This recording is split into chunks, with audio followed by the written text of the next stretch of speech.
Hi, my name is Joyce Tallward.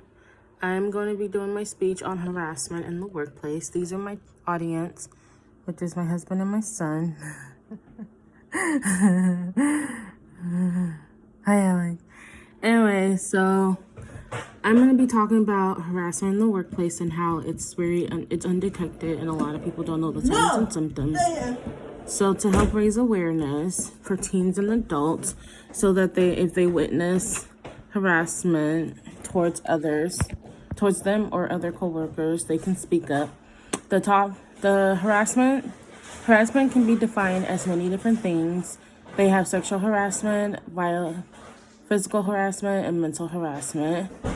It is hard for most people to understand what harassment is because not everyone wants to accept it. And harassment, unfortunately, can be in any form. It can be any of those 3 forms that I just named. And it can happen to anyone of age. Harassment does not discriminate. So you could be a 12-year-old girl, experience sexual harassment, or you could be a 30-year-old female and experience mental harassment, which is manipulation. So the workplace is very common for harassment to occur because there's vulnerability between people and their coworkers, between coworkers and their managers. Managers are easily susceptible to harassing their coworkers, their workers, because they feel that because they're in management positions, they can take advantage of people who are under them and they can undermine them and undermine their abilities. So teens and adults shouldn't be afraid to speak up about harassment that occurs because they can be protected by the government for any retaliation that's taken against them from their managers. And they can also use the resources that are provided by the state to help them in case if they do have harassment that occurs. They can use those resources, such as like the suicidal helpline, or go to a mental hospital to be able to get help. And then they can also help raise awareness to others by knowing what the signs and symptoms are and allowing and giving out those information to other people who experience it. So, for example, someone who experienced harassment in the workplace, they can help another worker by telling them what the signs and symptoms are, and they can ask them if they need help. And it's up to that worker if they need help. And if they show signs of not needing help, but they are being harassed, they can also do it anonymously without getting forces taken against them by their manager. Harassment can be an undetected issue because it goes unaware due to the actions of the harasser being very manipulative. And unfortunately, harassment does not discriminate. Children are also susceptible to being harassed. Like I said earlier, a 12-year-old girl can be harassed. But I'm mainly talking about harassment in the workplace. So those that from teens, such as 16-year-olds, to those that are in their 40s and 50s, they can always be harassed in the workplace. And most people feel ashamed of themselves once they become harassed. So they don't want to tell or feel like they're or express their emotions to another individual because they have a fear that the person might not believe them. And then also, even though retaliation rarely occurs, it is something that does happen because a lot of people are fearful of their managers and fearful of the advantage that they have over them.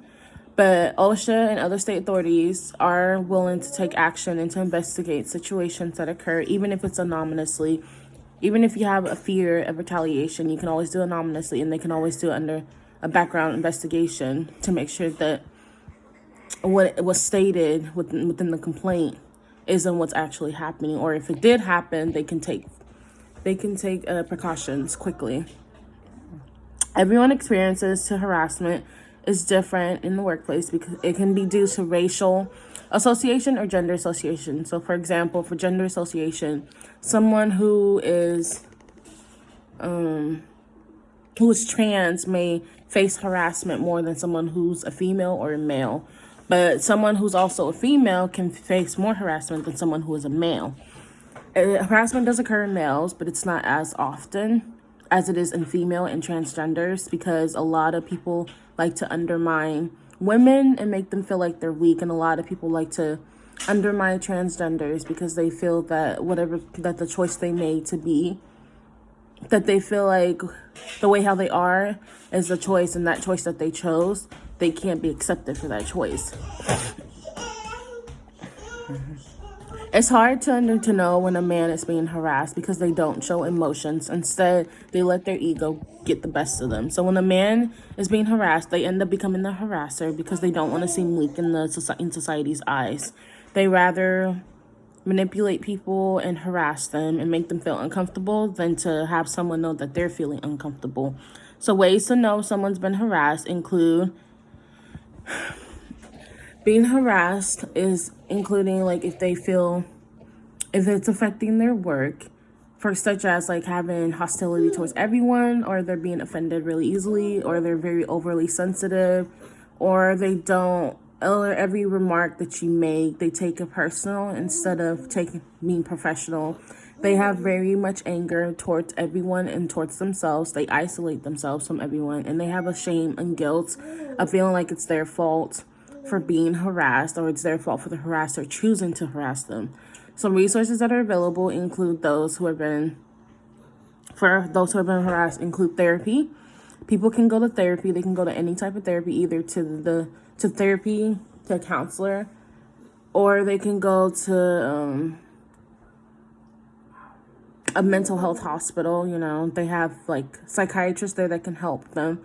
Can help those who's been harassed.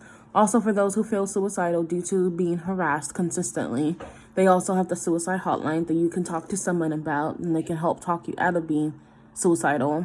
And then also you have your managers and your supervisors that can help you. And if they don't help you, if they're not able to help you, then you also have OSHA. They are there to listen and to do investigation and background checks and make sure that everyone is safe and that there are no issues within the workplace. And those who feel harassed should never feel alone or feel guilty.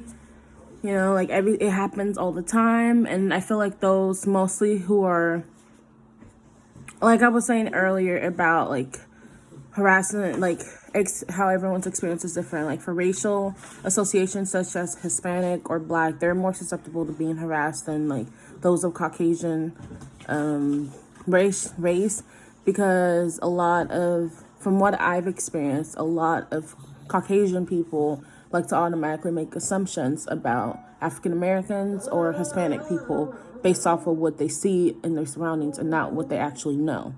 So that's just my experience, but everybody's experience may be different. There are also those who are people of color who do harass others, you know, such as like Hispanic men harassing like African American women. It happens a lot, but it's very undetected because not a lot of people see that.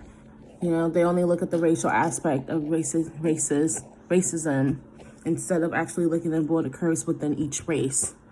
So overall, I think the harassment should be discussed among managers and their staff because it unfortunately occurs more than it should. Everyone should be heard and taken seriously regardless of what the harasser says.